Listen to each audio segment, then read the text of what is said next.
Medicover Hospitals, Vizag's most trusted hospital. 04068334455. చేయడమే చాలా తప్పు. మీరు సాక్షులే కదా, ఇదేదో మీరు ఇప్పుడు కొత్తగా పుట్టురాలేదు, మీరు ఈ రాష్ట్రంలో ఉన్నారు, మీరు సాక్షులే. ఈ ప్రశ్న మీరు అడిగారంటే నేను దీనికి బాధపడుతున్నాను. అందరం సాక్షులే. ఆయన నిజాయితీకి చేశాడు, నిజాయితీకి చేయలేదు, ఈ రాష్ట్రాన్ని ఏ విధంగా ఇబ్బంది పెట్టాడు, 5 కోట్ల మంది ప్రజలు ఏ రకంగా ఇబ్బంది పడ్డారు, అందరూ సాక్షులం కాబట్టి మనం దాని గురించి చర్చించుకోవాల్సిన అవసరం లేదు. అందరికీ తెలుసు కాబట్టి ఆ ఫలితాలు మొన్న వచ్చారు. సో ఏదైతే అసెంబ్లీ కౌరవ సభలా మారిందని చెప్పి ఏదైతే చంద్రబాబు నాయుడు విమర్శించడం జరిగింది, ఇప్పుడు అదే విమర్శ జగన్మోహన్ రెడ్డి చేస్తున్నారు. వాళ్ళకి అసెంబ్లీలో బలం ఉంది, అసెంబ్లీ కౌరవ సభలా మారుతుందేమోనని కూడా ఆయన మాట్లాడటం జరిగింది. ఏమంటారు? దొంగ అంటారు. ఆయనకి అది అలవాటు అయిపోయింది. ఇప్పుడే కదా 5 సంవత్సరాల్లో ఆయన మైండ్లో ఏది చేయాలనుకుంటాడో దాన్ని ముందు బయట పెడతాడు.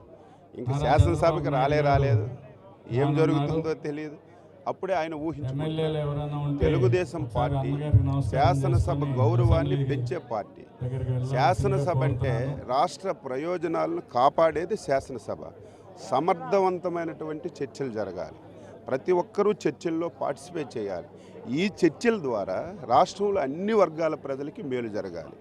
మేము ఈసారి శాసనసభని చట్ట ప్రకారం మేము నిబంధనల ప్రకారం సభను జరిపించి ఈ సభలో జరిగినటువంటి చర్చల ద్వారా రాష్ట్ర ప్రజానీకాన్ని మేలు చేయడానికి ప్రయత్నం చేస్తాం. ఈరోజు మాకు తనాపర భేదం లేదు. ఎవరు పార్టిసిపేట్ చేసినా, ఎవరు చర్చించినా మేము వారికి సమాధానం చెప్పడం సిద్ధంగా ఉన్నాం. సో ఫైనల్గా చెప్పండి, అందరూ ఇంట్రెస్ట్గా ఎదురు చూస్తున్నటువంటిది వైసీపీకి ఏదైతే ప్రతిపక్ష హోదా లేదు, అసెంబ్లీలో జగన్కి ఎక్కడ సీటు కేటాయిస్తారనే ప్రశ్న అయితే మాత్రం అందరిలో ఉంది. సో అసెంబ్లీలో జగన్కి ఎలా ట్రీట్ చేయబోతున్నారు, ఆయనకి సీటు కేటాయించే విషయంలో ఎలాంటి నిబంధనలు పాటించబోతున్నారు? నిబంధనల ప్రకారం చేస్తాం. సో ఇది పరిస్థితి. మొత్తం మీద చూసినట్లయితే జగన్ మాటలు చూసినట్లయితే దయ్యాలు వేదాలు వల్లించినట్లుంది. గత 5 ఏళ్లలో అసెంబ్లీలో ఆయన చేసినటువంటి అకృత్యాలు ఏదైతే ఉన్నాయో అవన్నీ కూడా రాష్ట్ర ప్రజలందరూ గమనించారు. ఎట్టి పరిస్థితుల్లో కూడా సభ మాత్రం నిబంధనల ప్రకారమే జరుగుతుందని అచ్చెన్నాయుడు చెప్తున్నారు. కెమెరామెన్ సిద్ధుతో రామారావు, RTV వెంకటపాలెం నుంచి. మరిన్ని వీడియోస్ కోసం ఛానల్ ని సబ్స్క్రైబ్ చేయండి, లేటెస్ట్ అప్డేట్స్ కోసం వాట్సాప్ ఛానల్ ని ఫాలో చేయండి అండ్ లింక్ డిస్క్రిప్షన్ లో ఉంది.